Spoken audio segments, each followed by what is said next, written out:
сонсогчдоо танил хүн нэвтрүүлгийн шинэ дугаарыг та бүхэндээ бэлтгэн хүрэхэд бэлэн болсон байна. Тэгэхээр бид энэ удаад үндэсний үйлдвэрлэгч баялаг бүтээгчдийг төлөөлж эксклюзив компани захирал Magic-ийг урьж оролцуулахаар төлөвлөсөн байгаа. Ингээд нэвтрүүлгийнхаа зочинтой хамтдаа орж уулзцгаая.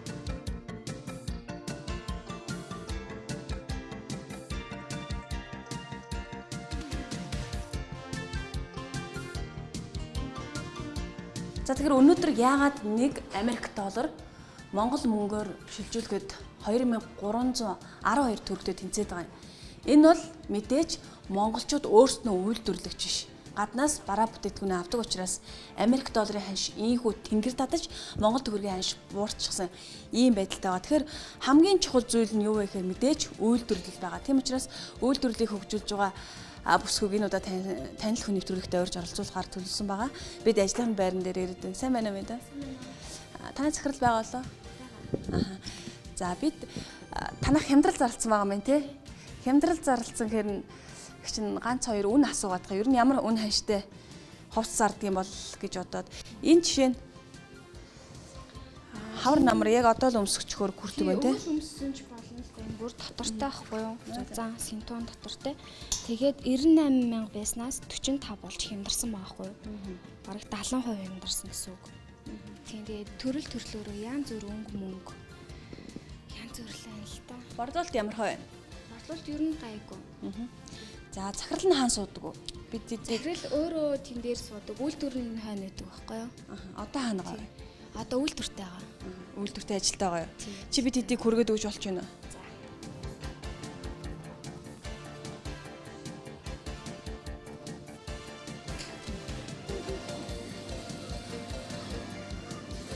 Сайн байна уу та? Хөөе, сайн байна. Би TMTD-ийн танил хүн гээд нэвтрүүлгээс явж байна. Өнөөдөр таны ажлыг сурвалжлуул болохоор байна уу? Уучлаарай хэлэхгүй шууд яваад ирсэн. Тий ирсэн бол ядаж нэг жоохон янзлахгүй юу гэдэг. За болно бол бид нар одоо яг бүлгийг хийгээл байж энэ. Ер нь одоо энэ яг манай үйлдвэрийн төв загвар дизайнаа гаргаад, эсгүүрээ гаргаад одоо ч нөгөө үйл болцсон. Тэгээд хүүхдүүд ерөөсөө л одоо нөгөө Монголын өрс олон болтгоо гэдэг ер нь бол Монголд сүүлийн үед төрөлт их байгаа шүү дээ. Тийм болохоор яг нэг зах зээлээ одоо бид нар урд 2-3 жилийн өмнө сүдэн өлгий хийдэг байсан.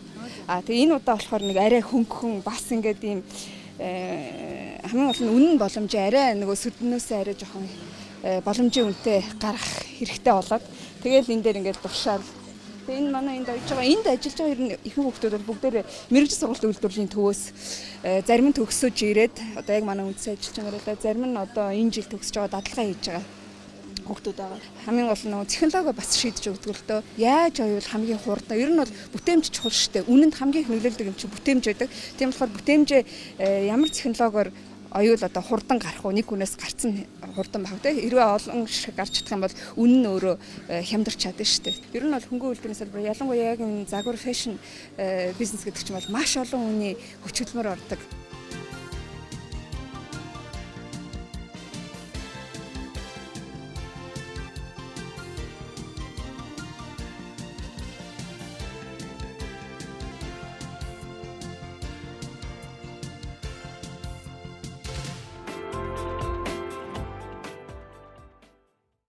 Танах хоёр нь хэдэн ажилтнтай байна? Бараг 100 гаруй хүн байгаа шүү. Ер нь. Яг энэ үйлдвэр дээр болохоор бид нар төлхөө гол нь нөгөө технологиг яаж оёх вэ? Бүх нөгөө анхнаас нь шинэ залуу хүмүүстэй бэлт хийх чухал гэж надад санагдав. Мэргэжил сургалт үйлдвэрлэлийн төвөл одоо сүүлийн үед их яриад байгаа шүү дээ. Хүүхдүүд нөгөө 70,000 өгөхгүй байх нэгдэр гэл. Гэхдээ ер нь 70,000-аас илүү их боломжийг уул нь улс өөрөө олгож өгöd байгаа байхгүй юу хүүхдүүдэд. Мэргэжил сургалт үйлдвэрлэлийн төв гэдэг чинь ерөөсөө л ирээдүйн ажилчин ангийг бэлтгэх аюул том 2.5 жил одоо сургаад бойжуулаад гаргах талбар штэ. Гэтэл бас яг нөгөө үйлдвэрлэгч бидний бас нөгөө хүссэн үлдээсэн ийм үр дүнтэй боловсрууччин бэлтгэж өгч чадахгүй байгаа байхгүй. Яг тэр юм чинь бас л тэнд одоо юу зааж байгаа гэдэг бас их асуудалтай байгаа байхгүй. Жишээ нь бол Хятад бол нэг 7 хоногийн дотор ойдлчин бэлтчихэд байгаа байхгүй. Би бол нэг 14 хоногийн дотор нэг ямар ч гэсэн ойдлчин гол ер нь бэлтчихэд байгаа. Анх орон нутгийн сургуулиуд бол үнэхээр сэтгэл төрөхгүй л байгаа. 2.5 жил сурчаад ойдлынхаа машиныг сүүлж чадахгүй хүмүүс хүртэл ирж ийн л та. Тэгэхээр эн чинь өөрөө үнэхээр маш том эмгэнэл ахгүй юу. Уул нь бол 2.5 жил сураад ирсэн хүүхэд маань ямар ч юмыг ойдог бэлтгэгдсэн тий шууд ажлын гараан дээр 800-аас сая төгрөгийн цалин авах ийм бүтээнчтэй мундаг ажилчин байх хэрэгтэй байхгүй. Гэтэл ийм одоо байхгүй болохоор нөгөө хүүхдүүд маань ажилгүй тэгэл дахиад дараа нь 2.5 жил сурчаад шал өөр мэрэгчлэр дахиж сураад. Тэгэхээр эн чинь нөгөө үнгүй зардал, үргүй зардал яг хогийн савнд улс мөнгө хийгээд байгаа яг адилхан байхгүй. Гэтэ би бол яг нөгөө ирээдүйд 1000 хүнтэй үйлдвэр байгуулна гэдэг одоо зорилготой болохоор ямар ч байсан ажилчаа ингээд би өөрөө бэлтгэх хэрэгтэй юм болоо гэж боддог. Энэ таны яг оёдлын хэсэг үү тий? Тийм энэ манай оёдлын хэсэг. Харцангуй бас нөгөө үйлдвэрийн зай талбай их бага байгаад байна л да. Тэгэхээр чи яг нөгөө хэрэгтэй яг юу оёгдож байна, ямар бүтээгдэхүүн хийж байгаа гэдгээс шалтгаалаад яг ингээл маневрлаад байдаг. Яг нь жижиг компани нэг давуу тал нь энэ юм л да. Одоо энд жишээ нь спорт цамц өмдний одоо нүх гаргаж явах шиг байна л да. Одоо ийшээ жишээлбэл ингээд подолтны дардс дардаг гээл одоо тийшээ сүтэн хүртгний дамжлага гээл ингээд бүгдийг ингээд яг жижигхэн болгоол ингэсэн. Яг хэрэглэх болохоор бид нар гаргаж ирээ. Ер нь ойртой ямар хувцсны борлуулалт нь гайгүй байна. За одоо л хүмүүс чинь их спортлог болчихжээ. Фитнест их явж байна, гүүж байна, хайкинг гээл уулаар их явж байна тий. Тийм болохоор бид нар бас яг тэр спорт хувцас их төлхөө хийж байна да. Хүний хэрэглээний 80-90% нь оюун бүтээгдэхүүн байдаг шүү дээ. Одоо чи ч гэсэн өөрөө очиод шкафаа нэгээд үзээрэй. Хэдэн хувь ноос ноолоор ах нь хүн өнөөдөр амьд байгаа цагт итгэн ойлгомжтой хувцас өмсөө явах нь тодорхой шүү дээ тийм. Тийм болохоор ядаж хэрэглээнийхээ хувцсыг Монголдо хийдэг болчихвол хэрэгтэй. Тэгэхээр бид нар чинь нөгөө 26 жилийн өмнө байсан зүйлээс айгүй ухарсан шүү дээ. Энэ урд хэсэгт манай нэрийн дэлгүүрээ нээсэн байгаа зү тийм. Урд нь манайх чинь дэлгүүр бас байгаагүй л дээ. Яг үйлдвэр дээрээ ийм дэлгүүр байна гэхэр чи ерөөсөө ингээд за үйлдвэрлэгдлээ гарлаа шууд дэлгүүр рүү гарч байгаа байхгүй. Тэгэхээр эн чинь яг л нөгөө талах үйлдвэрлэл халуунаараа хэрэглэгчдэр хүрдэхтэй яг адилхан хэрэглэгчдээс бас их сайшаалын үг сонсч л байна л да. Тэгэхээр бол нөгөө хямрал гэдэг маань улам хүнийг бас нөгөө тархийг ажилуулд юм болов гэж бод. Бид нар өнөөдөр Монголд үйлдвэрлэсэн бараа бүтээгдэхүүнээ аваач гэж уриалахаасаа гадна хамгийн гол нь хэрэглэгчдтэй таалагдах хэрэгтэй байхгүй юу? Өнөөдөр хичнээн одоо их оронч байлаа гэд төрөвчөндөө хүн захирагдах байхгүй юу? Өнөөдөр одоо нэг удаа дэмжиж аав нь хоёр дахь үн өндөр бол хэцүү шүү дээ. Тийм болохоор бид нар энэ зах зээлийн яг шудраг өрсөлдөөнд бас даваал гарах хэрэгтэй. Үндэсний үйлдвэрлэлийг дэмжихэд бол ерөөсөө татврын бодлого их чухал байгаа даа. Бүгд шударгаар төлөх хэрэгтэй.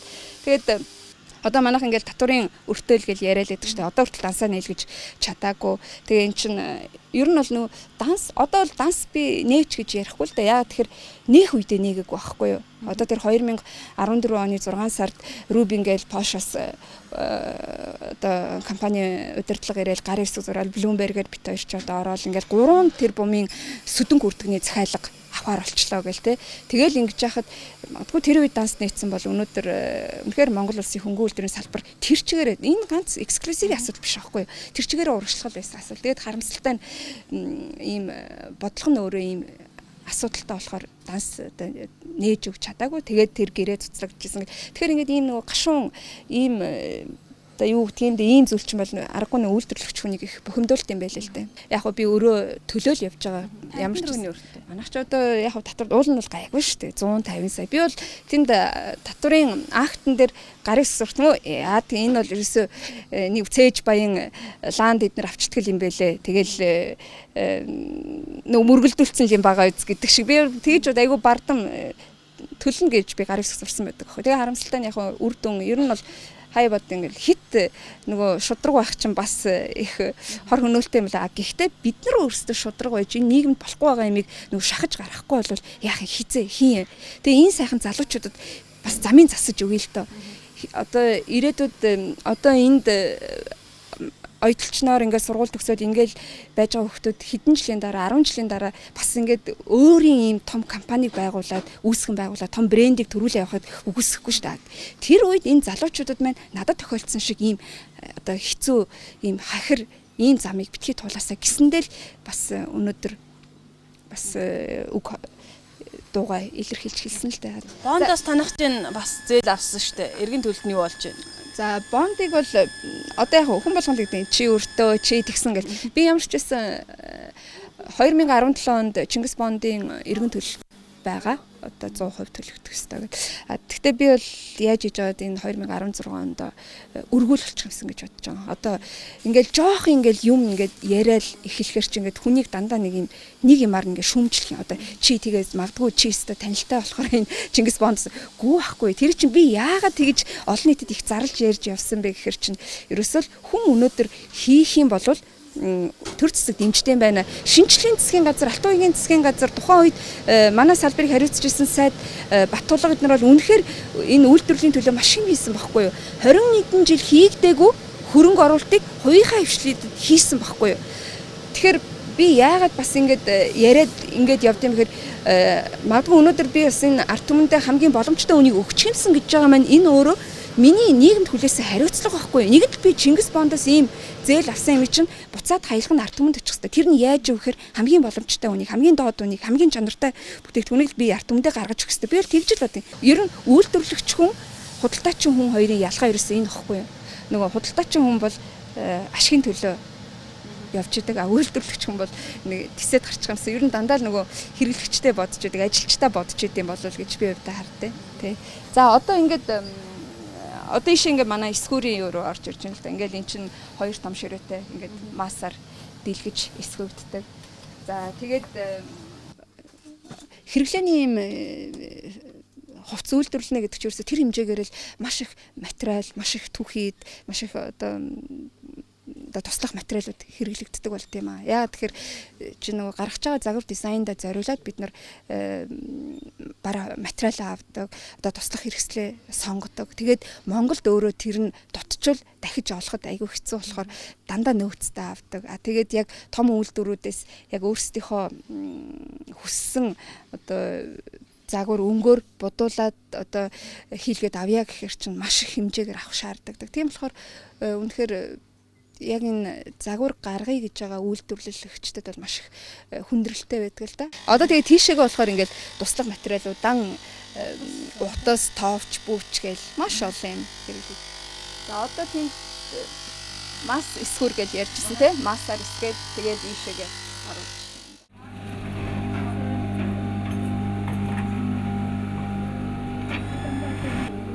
Одоо тэгээ наа хоёрсоо чи юм байсан юм шүү. Тэгэхээр өнөөдөр доллар маш их өсчлөө. Төгрөгийн анш нэлээд онцглоо. Тэгэхээр танах даавуу гаднаас авдаг гэж штэ бас хүнд цохилт болж байна уу? Манайх ч одоо 2009 оноос хойш үйлдвэрлэл эхэлж байгаа болохоор ямар ч байсан нэг 2 жилдээ энэ хямралын үед бас нэг даавуу бас шинээр авахаас одоо юу гэдэг нь туслах хэрэгслүүд эднэр жил гарангийн хугацаанд бол өөрсдийнхөө дотоод нөөц бололцоогоор хэрэглэгчтэй нэг одоо тийм валютын савлгаанаас одоо шалтгааллахгүйгээр үнэ янз бүр болгож яахгүйгээр л хэрэглэгчдэд бүтээгдэхүүнээ гаргаж өгч чадна. Тэгээд энэ нь өөрөөс магадгүй манай эксклюзив брендэд олгосон бас боломж юм болоо гэж би харж байгаа шүү дээ. Яа тэгэхээр энэ хямралтай үед ард иргэдтэй боломжийн бүтээгдэхүүн боломжийн үнээр гаргаад өгчих юм бол цаашид хямралын дараа ч гэсэн нөгөө үнэнч үйлчлүүлэгчтэй бид нар татаж чадах байх л та. Тий. Та энэ бодлого болохгүй байна л гэж яриад байна тий. Ерөнхий сайд ажил аваад ярьж исэн хамгийн эхлээд нэг төсвүүдээ нэг цэгцлээд хэ дараа нь бол үйлдвэрлэлээ хөгжүүлнэ гэдэг. Жил бүрийн засгийн газар дандаа ингэж ярьдаг тий. Ерөнхий сайдуудыг би шоувчд битгий багсаал гэж хүсдэг штэ. Яг гоо бүгд сайхан ярьдаг. Одоо тэг ингэн гэж төлөвлөгөө маш их боловсруулдаг. Хамгийн гол нь нөгөө залгамж халаа ерөөсөө байдаг. Одоо шинжлэлийн засгийн газрын үед л бид нар чинь маш их зүйл ярьж одоо үйлдвэрлэлийг хөгжүүлэхэд бол ингэх юм байна. Мэргэжил сургалт үйлдвэрлэлийн төвтэй яаж хамтарч ажиллах вэ гэж төлөвлөгөө хүртэл боловсруулж байсан. Тэгвэл шинжлэлийн засгийн газар унаал тэр үед ч одоо ганцаархнаа ерөнхий сайдыг битгий огцруулаач, алтан уягийг битгий огцруулаач гэл хэвлийн баг хурал хийжсэн. Гэхдээ тэр нь бол үгүй яг даргаа утсан үйлдвэрлэгч хүний л үг байсан баг та. Түүнээс биш дэлгэмж тэгж хэвлийн баг хурал хийгээгүй байхгүй. Яа тэгэхээр тэр Чингис Бонд гэдэг чинь өөрөө маш хариуцлагатай зээл шүү дээ. Тэгэхээр тэрний эргэн төлөлт нь эзэнгүйтчих үедээ. Яа тэгэхээр хариуцлага тооцох хөнгө болчих үедээ гэдэг яг бодлосоо л тэгээд хамгийн гол нь маш их зүйл хийжсэн. Тэгээд тэрнийхээ үр дүнг хараасаа эцсийн хүргээсэй гэж бодож тэр хүнийг битгий огцруулаач гэдэг.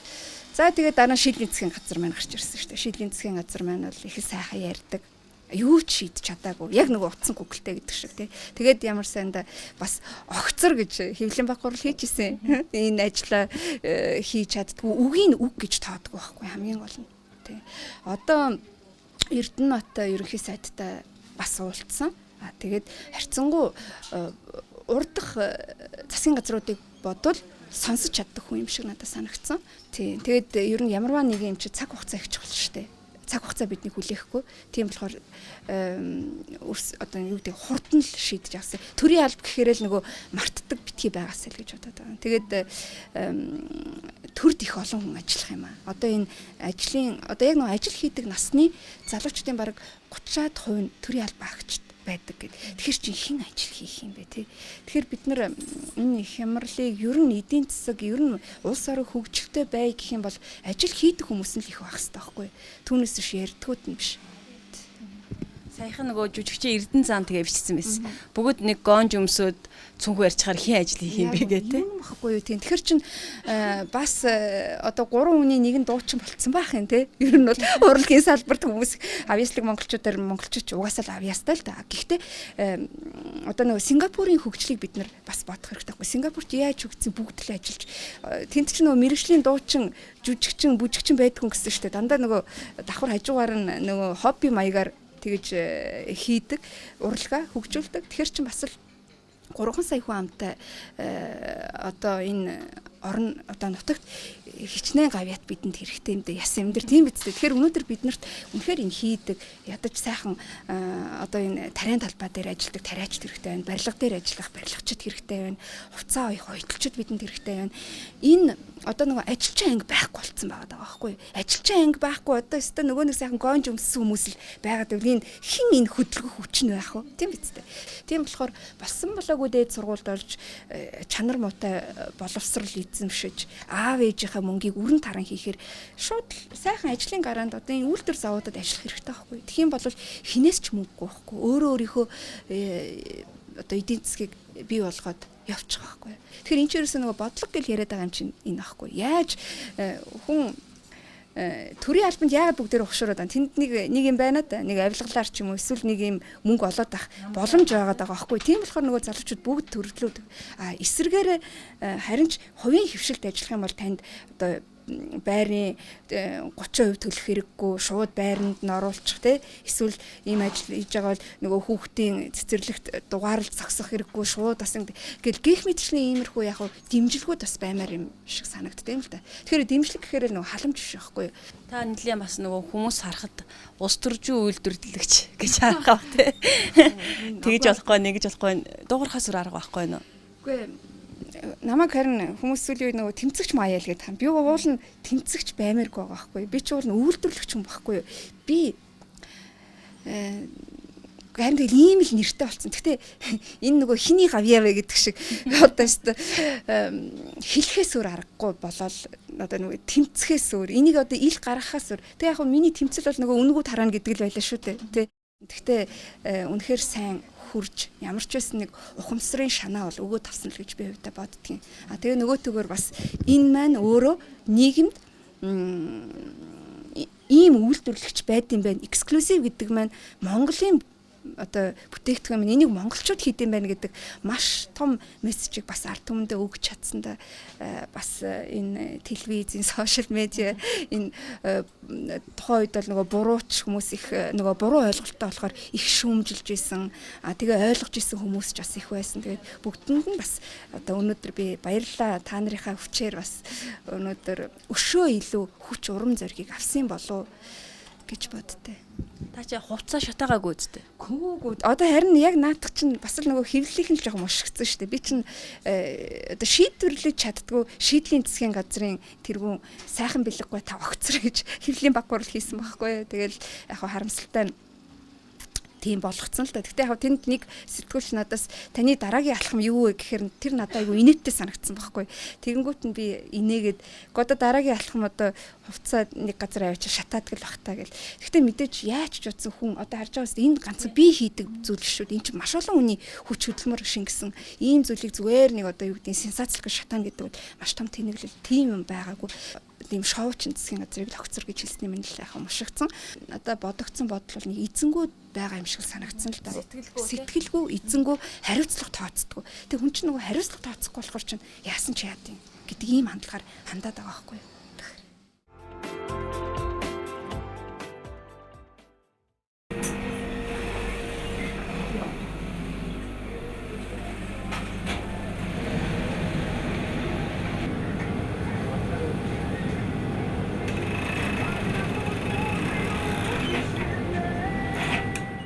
Эдлийн машины чимээ жоохон гадны хүн удаан байвал бас жоохон тэрхтэй санагдах. Танд бол гэхдээ би бол мэдгүй машиныхаа дууг сонсоо баярлалтай шүү дээ. Тэгэхээр яагаад ингэж хурдан юм гэж ёнгонохгүй байна л гэж бодогдсон шүү дээ. Манайх ч нөгөө Пошд оёдлын үйлдвэртэй хаа бас яг нэг техникомоос нэг Аня гэдэг охин ирж исэн. Жижигхэн охин. Тэгээд тэр охин энэ одоо энэ 5 уцтай хэрэгсийг бол бүр ингэж ён гэж бүр амар би баруун машин өвдчих гэдэг гэж боддог байсан аахгүй. Тэгэд ганцаархнаа тэр охин 10 хүний хэрэгсний ажлыг хангадаг байсан. Тим хурдан шалангаа байсан байхгүй. За одоо хэдүүлээ манай үйлдвэрийн одоо нэрийн дэлгүүрийн тасагт ирсэн байна. Тэгээд яг хуу энэ загвар дизайныг бүр нөгөө анх уулын бас нөгөө нэрийн дэлгүүр хийн гэж бодоод ярьсан. Манайх чи энэ үйлдвэрийнхаа байранд 2011 онд орсон байдгийн. Хов хоосон багт нь л бид нар за яг үйлдвэрээ ингэж байна. Үйлдвэрлэл ийм шугамар ингэж гээл гэрэл цахилгаанаа хүртэл монтажлуулаад бүр ингээд цоо шиний юунд орж ирж исэн. Тэгээд сүүлд нь 2012 онд манайх чинь тухайн үед та нар санаж байгаа бол Монгол улс 50 жилийн хугацаатай Тинжээнд газар аавна гэл одоо Тинжээний бинхай бүсэд тийм газар авч байна. Тэгээ тэнд үйлдвэрлэсэн бүтээгдэхүүн болгоо Made in Mongolia байх юм аа. Тэнд үйлдвэрлэсэн бүтээгдэхүүнээ Монгол руу ямар ч татваргүй оруулна. Тэгээ тэр чинь өөрөө далайн одоо бомбт дээр болохоор тэндээс бүтээгдэхүүн дэлхий рүү гарахад маш боломжтой. Тийм одоо зүйл зохион байгуулагч байна гэд тэгээд худалдаа аж үйлдвэрийн танхимаас хүмүүсийн бүрэлдэхүүн явахад манай компаниас багтаад би 2011 он баггүй тэр чинь 11 оны сүүлээр юм да явсан.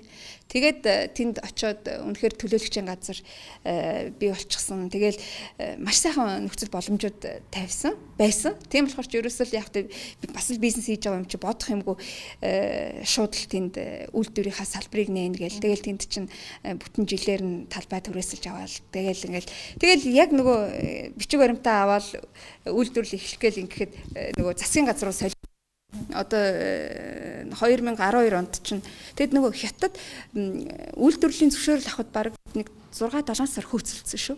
Тэгээд яг бичиг баримтаа аваад үйлдвэрлэлээ эхлэх гээд ингээд нөгөө энэ ч өөрөө Монгол Ардын намын үед яригдчихсэн юу сонгуулийн дараа арслан нам гарч ирэнгүүтээ нөгөө л уртгаа үүсгдэг зүйлээрээ тэрнийг зогсоогоол тэгээд бид нар тэнд чинь бараг 200 сая төгрөгөөр зүгээр л салхинд хийсгэж байгаа байхгүй. Тэгэхээр чи ерөөсөө нөгөө одоо хилээд байгаа уялдаагүй бие биенээ үүсгдэг зүйл ч ерөөсөө энэ байхгүй. Одоо тэгтэл яаж юм дахиад нөгөө Монгол Ардын нам нь гарч ирэнгүүтээ юунд хятадын төр чөлөөт бүсэд одоо ярьж исэн юм дахиж хийхдгээр болоод дахиад тэнд хүмүүс одоо очиж ийн гэл гихчтэй эн чинь ингээл бүхэлдэн 4 жил одоо жишээлбэл бид нарыг зогсоочж байгаа байхгүй. Нөгөөтэйгөр бас л тухайн үед 200 сая төгрөгөөр бас л тэр эрсдлийг бол хувийн хвшил өөрөө л хариуцлага өрөөл гарч байгаа. Тэгэхээр энэ чинь нөгөө нам солигдоол ингээд чинь тэнд хин хохирч гинүү зүгээр л жирийн нэг үйлдвэрлэгч жирийн нэг бизнес эрхлэгч хохироод байгаа байхгүй. Тэгэхээр ерөөсөө энийг л яриад байгаа. Өнөөдөр бид нар нам гэж талцах биш байхгүй. Өнөөдөр ерөөсөө Монголын төлөө Монголын эрх ашигын төлөө явах хэрэгтэй. Та хоёр нь яаж яваад энэ оюуталтай хувь заяагаа холбоч вэ? За би чинь одоо нөгөө хүүхэд автал манай ээж авч Пош руу явсан шүү дээ. Одоо яг нөгөө түүх тавтагдана гэдэг шиг нийгэм солигдоол маш олон үйлдвэрүүд одоо хаалгаа барайл хүмүүс нь ажил болоод дэлгүүрт бараа бүтээгдэхүүн байхгүй болоод бүгд ганцхан 8 болоод тэгэл яг тэр их эвгүй үе болсон шүү дээ. Бүгд нэг картны бараатай болоод тий. Тэгэхэд мэдээж нөгөө хүүхдийнхээ ирээдүйн сайн сайхны төлөө эдийн засгаа бодвол одоо ээж гадагшаа явсан багтаа. Тэгээ хүүхдээсэн болохоор дагаад Пош руу явсан. Би ч нөгөө оюутан багтаа 8 байдаг гэсэн. Пош ч өөрөө үнэхээр чөлөөт эдийн засаг зах зээл хөгжсөн улс шүү дээ. Тэнд одоо юу гэдгийг татвараал төлөөл яг бүх юм хууль журмын дагуу ах юм бол тэнд тэр шар хар хамаагүй бүгд л чөлөөт бизнесээ эрхэлдэг. Тийм болохоор ч би тэнд үйлдвэрлэл бас эрхлээл явж исэн. Тэгээд манай гэр бүлийн өөрөө Германд дизайнераар сургууль төгссөн. Тэгээ бид тээр чинь бас л хүний нутагт тагтаал танилцаал. Тэгэл тэнд гэр бүл болоо. Тэгээ яг юм гэдэг чинь тэгэл бүгд л ингээл 1 2 гэл эхлээл нөгөө гэртээ өрхийн үйлдвэрлэлээс тэгэл сүүл рүүгээ нэг юм итгээд 20 30 цалинжуулаад гэл тэгэл явсан л та. Тэгээд дараа нь 2008 онд чинь тэгэл Монголд ер нь ирээ да. Тэгээ хүний нутагч ерөөсө хүний нутаг. Ер нь жоох ингээл нас ахаад явах хэр өөрөө ирэхгүй л нөгөө эх орон гэдэг юм чинь таттай юм шиг надад санагддаг шүү дээ. Тэгэл хүүхдүүд ч бас аваа том болоод ирлээ. Тэгээд яг нь гадны орон бол нэг тийм хүнийг стресстүүлэхгүйгээр яг ингээл ажиллаа игээл явал их сайхан штэ. Ер нь бол ингээл нэг тийм хүмсэг зангидсан юм баахгүй. Бие биентэйгээл үргэлж сайн байна уу? Баярлаа, баяртай тий. А гэхдээ яг ч нөгөө Монгол одоо юу гэдгийг бид нар л эх орноо Монголоо хөгжүүлэхгүй л өрхийн хөгжүүл юм бэ. Хэрвээ гадныхан зөвхөн ухах гэж ирээд байвал хэцүү шүү дээ, тийм биз дээ. Ер нь бол гадны хүн гэдэг чинь гадны л хүн байхгүй. Хизээч эх оронд нэг юм үлдээчи, энийг ингээд хийчи гэж боддгүй л юм байл шүү дээ, тийм. Одоо ингээд харж байхад. Манайх чинь энэ ноос ноолуур руу сүүлийн одоо жил бас төлхөө бас орлоо л доо. Тэгээд ингээд харж яхад юунд бол манайх чинь нэг 60 сая малтай гэж ярьдаг үлээ дээ. Тэгэхээр энэ малынхаа түүхий идэг бид нар эцсийн бүтээгдэхүүн болгоод тэгж чадах юм бол монголчууд бид нар бол нэр үнэхээр одоо маш боломжтой, маш нэг баян орн байгаа байхгүй юу? Уул нь бол тий. Тэгээд яг нь Монголд нөгөө гадныхан нэг хөрсөнд орох хэвлийн баялагийг ухах гэж биш нөгөө ноос ноолуурыг авах гэж тий. Юунд бол бид нар чинь ноолуурын одоо 40-50% түүхий дээр нь боловсруулж нийлүүлдэг үлээ. Тэгэхээр энэ давуу талаа бид нэр ашиглах хэрэгтэй. Тэгээд Монголын ард түмэн ч гэсэндээ зүгээр нэг гаднаас оруулж ирж байгаа акрилын ийм хиймэл материалын малгай оролт гэхээсээ илүүтэйгээр одоо сарлгийн хөврөөр хийгдсэн тий ноос ноолуураар хийгдсэн малгай бүтээгдэхүүн одоо хэрэглэдэг байгаас энэний тулд яаж хэрэглэх ёстой хэрэглүүлэх ёстой вэ гэхэр чи үнэл чухал байхгүй юу. Тэгэхээр бол үнийн бодлого их чухал юм. Одоо үйлдвэрлэгчд нь ч гэсэн их шундгүй байгаасай одоо нэг ашгаа одоо халбагдчих гэж ярьдаг штэ тий. Тийм л байгаасай. Тийм байх юм бол нэг хөөсрөлгүй үн байна штэ. Польш ч бол жишээ нь хятад ч гэсэн бас тийм штэ. Яг нөө үйлдвэрлэгчид олон өрсөлдөөнтэй болохоор бие биенээсээ одоо өрсөлдөхийн тулд үнээрээ л өрсөлдөг, чанараараа л өрсөлдөг тий. Тэгэхээр бол нөө монголчууд ч 2 3 нуглана гэсэн ойлголт байхгүй нэг 20% ч юм уу тий хувь ярьдаг байхгүй. Маш жижигээр ярьдаг. Тий тэгэхээр чи манайх ч бол акробат хэрэгүүлэх гэл үзчихсэн гэдэг юм шиг санагдав. Яг үнэ би бас түрүүнд ярьжсэн таны яриг сонссон. Төр зэгт буруу алдаа байгаа. Гэхдээ нөгөө талдаа бас үйлдвэрлэгч нарт одоо цагаан сар боллоо гэхэд нэг бэлэг дурсгалын зүйл Монголд хүн болгон л үйлдвэрлээд юм чиг одоо тий нэг жоохон ашиглахад хэцүү тэгсэн мөртлөө айгүй үнэтэй. Тэгэл өнөөдөр нэг хоньны нэхий 1000 төгрөг гэж яхад нэхий дээл нь сая гараа явцсан тий. Тэгээ үйлдвэрлэгчид хитрхи шуналтай байгаа учраас нөгөө бас нэг арай хямдын сонгоод хүмүүс авчдаг. Тэгээд бас яг шуналтай юу гэд бас ингэж харахаар бас хөөрхийдөө үйлдвэрлэгч бид төрүүлсэн шүү дээ. Нөгөө алхам тутамдаа бид нар чинь нөгөө татвар төлөөд алхам тутамдаа л ингээл хин нэг тэжээгээд яваад байгаа хүмүүс ахгүй. Тэгэхэр чин бас их хэцүүлдэ. Тэгэхэр чин бас тэднэрийгээ бас буруутгаж болохгүй байгаамаа тий. Тэгэхэр чин би одоо боддоо шүү дээ. Одоо ингээл нэг гадагшаа ингээл ирээн лүү ч юм уу хятад руу ингээл хүмүүс ингээл мөнгөө үртлэл явдаг тий. Очоод ингээл гэхдээ бас тэд нар нэг дуртаатай хүний нутгийнханд хөрөнгө оруулалт хийдэг байхаа. Хамгийн гол нь Монголд үйлдвэрлэгч байхгүй байгаа байхгүй. Одоо жишээлбэл хурж ирээд гэхдээ манайхан захиалаад тэгээ шударгаараас мөнгө төлчмөр байдаг байхгүй. Одоо тэгээд гэрээт борлуулагч болъё гэсэн хүмүүс байдаг л да. Тэгээд тэд нар маань яадгүй гэхээр зарагдахаар нь мөнгөний өгье гэдэг.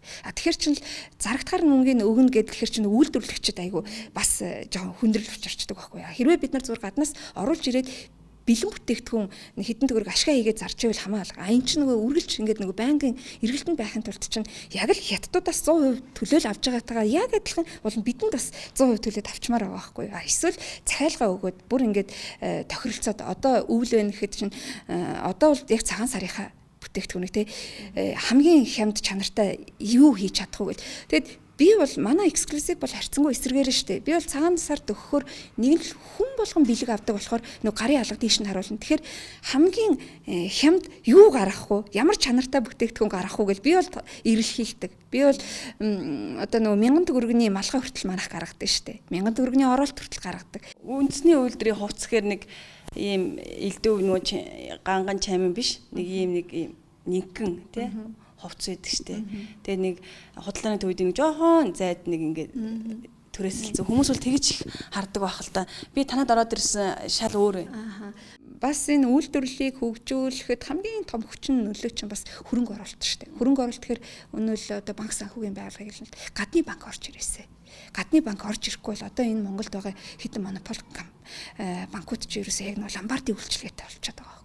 Тэгэд одоо миний харьцдаг одоо миний мэдэх найз нөхд одоо гадныхан гайхдаг шүү дээ. Чи юу вэ? Жилийн 2% хүүтэй. Тэгэхээр эн чи одоо 24% хүү юу гэсэн үг юм чи бөөх ийм юу байд юм уу? Тэгэхэд чин дэлхийн жишг бол ерөөсөө үйлдвэрлэлийг хөгжүүлэхэд 1-3% хүүтэй 10-аас 20 жил байгаа байхгүй.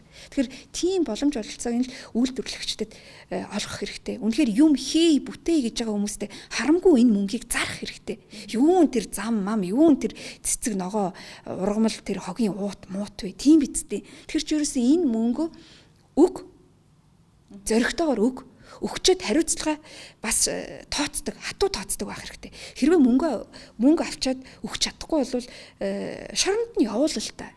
Одоо би ч гэсэндээ хэрвээ Чингис Бондын дээр 750 сая төлж чадахгүй бол одоо нөгөө нөхөр минь чамайг шоронд чиш хариуцлагаас хүлээлгэх хэрэгтэй байхгүй. Тэгэхээр ийм ухамсарыг хин хинд нь л хүмүүст өгөх ёстой л да. Тэгэхээр нөгөө итгэлээ үзүүлэх хэрэгтэй. Итгэлээ үзүүлчихэд чадахгүй бол төмөр нүрээс гаргадаг л ах хэрэгтэй. Өнөөдөр энэ Чингис Бонд гэж бүгд л ярьж байна. Хідэн төгрөг авцсан байгаа нь тодорхойгүй. Тэгэл ил тодор одоо хамгийн их ил тод ярьсан хүн ч одоо биш сүүл рүүгээ нөгөө 90 саяын ганс өх гэдэг шиг нөгөө энэ тэнд орохоор энэ нөгөө 750 сая маа штэ гэл бүр тийм хоч зүйтлэл би ч одоо ярьсан штэ. Ярьсны юу вэ? Одоо ингээл 20-30 тэрбумаар нь авцсан хүмүүс яриаггүй багт чинь нэг хэн тэрбум ч хүрэхгүй те 600 саяыг авцсан хүн л ингээл хамаг мөнгөний хамаад авцсан юм шиг л ярьдаг. Тэрнийг нь жирийн нэг үзэгч бол энэ хүүхэн ч ерөөсө хамаг мөнгөний авцсан байна л гэж ойлгож байгаа штэ. Тэгэхээр чи энэ нөгөө мэдээлэл дутуу байхаар хүнийг их буруугаар ойлгодог багт. Тэгэл янз бүрийн тэгэл чичилж ярьж исэн зүйлүүд эсвэл бүр санаатаагаар ч бас зарим тэгжсэн ярьдаг л байсан баг. 750 сая хүүн хэд вэ? Жилийн хүү 8 штэ. 8% хүүтэй. Тэгээд одоо нөгөө одоо читерийн тэгэл яриад нөгөө бодлого гэл юм яриад байгаа штэ. Тэгээд одоо нөгөө төр бодлогоор дэмжээ зээл өгсөн компани дансыг хаадгуулахгүй юу? Уул нь бол тийм биз дээ. Энд чи харин ч за өртөө байж болно. Өрөө төлөхийн тулд яах ёстой? Боломжийг олох ёстой байхгүй юу? Төрөл бүрийн л хувцас хийж байна те. Ороо тийм тэгэл байх. Одоо ингээд сарлын хөөвөрнөөс би одоо энэ жишээлбэл күртэг. Энэ одоо нөгөө сүд дотроо сүд. Одоо нөгөө Монголд ч хамгийн үнэтэй Канада гүс гэл күртэг байдаг штэ. Яагаад тэр тийм их үнэтэй вэ гэхээр энэ дотор нь байгаа зүйлэнд л учир байт юм л та. Тэр нь өөрөө яг галууны цээж сүдөр хийдэг. Ямар ч нөгөө ишгүү. Сүд маань өөрөө одоо энэ хараа. Ямар ч юм юу байхгүй. Ийм зөөлхөн. Ийм зөөлөн ийм болохоор буталж гарч ирдэг байхгүй. Ийм хөнгөн. Энэ түүхий дээр манайх чинь одоо нөгөө сүдэн күртэг хийгээд тэг яг хуу энэ за энэ болохоор одоо сүүлийн үеийн бас технологи торгон сүд гэж байгаа. Энэ болохоор одоо нөгөө биеийн дулааныг барьчидаг. Биеийн дулаанаар ингээд бамбаадаг байхгүй юу. Тэгэхээр яг л нөгөө термо гэсэн үг л дээ термо. За энэ болохоор тэмээний ноосор ноос тий. Тэгээд энийг Монголд бас боловсруулуулах юм л да. Монголд ч бас л хөрөнгө оруулалт. Одоо энэ нөгөө түүхийн эдээ сайн боловсруулахын тулд яалтчгүй хөрөнгө оруулах хэрэгтэй байгаа байхгүй. Тэгэхээр бид нар энийг бас симфони оронд ашиглах боломжтой. Тэгээ яг энэ гурваар л манайх күртгээ үйлдвэрлэж байгаа. Тэгээ яг энэ ноодорын сарлын хөөврүүдээр хийж үзсэн л дээ. Тэгвэл яг энэ бол хоньны ноос байна. Тэгээд яг эднэр бол күртгэнд бол нэг тийм зохимжтой биш юм байлээ. Цус ер нь за яг нарантуул орхи тий хямдхан байгаа юм чинь цахуудад бусад дэлгэрүүдэд бол нэлээд өндөр байдаг шин. Тийм. Яг үнэнд нөлөөлж байгаа зүйлчгүй. Одоо тэгэл тэр чинь бол тухайн хүний бизнес шүү дээ. Яамаар байна уу те. Тэгээд тэнд чинь бас нэг хаана гэдгээс бас шалтгаална л да. Түрээсийн төлбөр орно. Тэгээд тэнд ажиллаж байгаа мэдээж урт цагаар ажилладаг бол эн чинь ээлжээр ажиллах хэрэгтэй болно. Тэгээд өөрийнх нь маршаа өөрөө хэдийг нэмхийг хүсэж байна уу тий. Тэгээд эн чинь бол хүний бизнес л байна. Тэр бол чөлөөтэй шүү дээ. Тийм болохоор би бол энэ бизнесийнх нь харин ч эднэртэй өрсөлдөд бүр тоогдох юмсаа гэж боддог шүү дээ. Одоо энэ олон дэлгүүр лангуутай худалдаачид дотооддоо үйлдвэрлүүлээ гэд хүрээд ирээсээ би заавал эксклюзивээр үйлдвэрлэхгүй шүү дээ. Би хүссэн өөрийнх нь лого шошгоор хүссэн загвар дизайнаар нь хүссэн тоогоор нь одоо хүссэн одоо энэ өөрийнх нь брендийг гаргаж өгч хамтарч ажиллаж болох л байхгүй. Тэгэхээр эн чинь л энэ хөшүүргийг яаж бий болгох вэ гэхээр бас л нөгөө төрийн бодлого тэр нь юу вэ гэхээр татвар байхгүй. Одоо Польшид бол ингэдгийн хэрвээ одоо тэр бөөний төвчээд лангуур дэлгүүрт made in Poland Польшид үйлдвэрлэгдсэн байх юм бол нэх айхтар тэгж шалгаад байдгүй. Гаднаас орж ирсэн байх юм бол бараа бүтээгдэхүүний гарал үүсэлгээ чимийг нь аягүй сайн шалгадаг. Та мэдээж гаднаас л авсан байж таараа эннийхээ галийн төлбөр нь төлөгдсөн үү, ват нь нөөтн төлөгдсөн үү гэж шалгадаг байхгүй. Гэтэл манай Монголд бол тэрнийг шалгаад явдаг хүмүүс байхгүй хаа. Зүгээр нэг татврынхан явж байгаа нь лангуунуудаар явж байгаа зүгээр л нэг хэдэн төгрөг саах гэсэн ойлголттой. Та одоо нэг 15-аас 20 мянган төгрөг үлээ төлдөг юм билээ шүү дээ. Нөгөө орлогын тодорхойгүй иргэд 7-аас 15 ч гэлээ. Айгүй тийм бага мөнгө төлдөг. Тэгэхээр чин хөшөөрөг өхийн тулд бүтээгдэхүүн, бараа бүтээгдэхүүн дээр нь л маш анхаарал тавих хэрэгтэй байхгүй. Тэгхийн бол за гадагшаа явж ингэж бараа авч яхаар ерөөсөө дотооддоо амар үйлдэл. Тэгэд буух эзэн буцах хаягтай байхгүй ядглаа тэр чинь. Хэрвээ зарагдахгүй, хэрвээ нэг асуудалтай байх юм бол тэрийг буцааж болно шүү дээ. Тэгэхэд хятадаас авчирсан юм яах вэ? Ямар ч тэгэл өнгөрч байгаа байхгүй. Юу ч хийгээ явуулсан байж болно шүү дээ. Би тэгээ бас хятадаас орж ирж байгаа энэ хямдхан хувцснуудаа санаа зовд юм аа. Яа тэгэхээр яг одоо нөгөө хүний эрүүл мэндэд таарсан яг стандартын материал түүхий дээр хийгдсэн бүтээгдэхүүн яагаад ч ийм үнээр гардггүй. Энэ дандаа 2 дахь ч юм уу 3 дахь түүхий дээр хийгдсэн баха. Тэр нь юу гэхээр хуучин хувцсуудаа буцаж аваад эдгээр чинь бутлаад дахиж түүхийд хийдэг байхгүй юу. Тэгэд энийг манайхан чи яаж мэдэх вэ? Өөрхий ойлгохгүй шүү дээ, мэдхгүй. Тэгээд энэ хийгдэж байгаа гүртгийнхаа дотор нь юу орж байна? Одоо мэдээж ийм хундан цагаан юм орж ийн гүйл ахгүй. Одоо хин нэг зөрөгтэйгээр 20-30 мянгаар юм уу 40-50 мянгаар авсан бол задлаад үзээс дотор нь юу байгаа юу ч хийж магадгүй ш. Тэгэхээр бол хүн өнөөдөр ирүүл ахын чухал. Өнөөдөр 3 сая хүн амтай ийм цөөхөн ийм том ууж унтагтай ийм баян улсын иргэд бол ирээдүгөө харж бүгд ирүүл ах хэвээр юм болов. Хэрглэж байгаа хоол хүнс одоо өмсөж байгаа хувцсандаа бид маш их ач холбогдол өгөөсөө. Мэдээж Монголд үйлдвэрлэж байгаа юм бүхэн энд хүний сэтгэл шингэсэн байдаг. Хүн сэтгэлээсээ энд ханддаг байхгүй. Мэдээж тэнд гаднаас орж ирж байгаа одоо юу гэдэг бөөний бүтээгдэхүүн бол буцаад ирэх юм биш гэдэг одоо тийм нэг хүний эрх сэтгэлээр л хийгддэг байна. Ер нь бодож байгаагүй юм шүү. Монголчууд идж байгаа хоолнд хятадаас авж байгаа хоолндоо санаа зовдөг тийм хүнсэндээ. Хэрглэж байгаа хувцсандаа ер нь аавнд чинь хамгийн их бактери шингэдэг шүү дээ. Одоо энэ комиссийн бараал гэдэг тий. Тэгээд бас энэ бүтээгдэхүүнүүд үйлдвэрлээд удаад одоо контейнерт удаа хадгалж штэ. Тэгэхээр тэнд маш их бактери үрчдэг байхгүй юу. Тийм болохоор одоо нөгөө эрүүл ахуйн үүднээсээ энийг бол гадны одоо нөгөө том хүнийхээ төлөө байдаг орн бол маш хориглож маш өндөр татвар тавьж дахиж оруулж ирэх одоо ашиггүй болгож өгдөг баг. Түүнээс биш хориглоод яах юм? Татвараа л эмчих хэрэгтэй баг. Ашигын төлөө явж байгаа бизнесийнхэн маань ашигтай хувилбараа сонгоно шүү дээ. Тэгэхээр яах юм? Тэгэхээр салбарын яамдын сайдууд нь мэрэгчлийн адаглалын төрийн нариунууд нь ажиллаа мэддэг хүн байх хэрэгтэй. Түүнээс биш зүгээр нэг одоо намын шахаага болох хэрэгтэй байхгүй юу? Тийм. Үнэн л юм яриад байдаг. За бидний нэвтрүүлгийн урилгыг хүлээн авсан танд баярлалаа. Монголын ард түмэнд бас үйлдвэрлэл ямар байдгийг үйлдвэрлэгчийн дуу хоолойг хүргэсэн та бүхэндээ маш их баярлалаа. Тэгээд энэ нэвтрүүлгийг одоо таалан сойрхож үзсэн та бүхэндээ бас баярлалаа. За баярлалаа танд амжилт хүсье. За.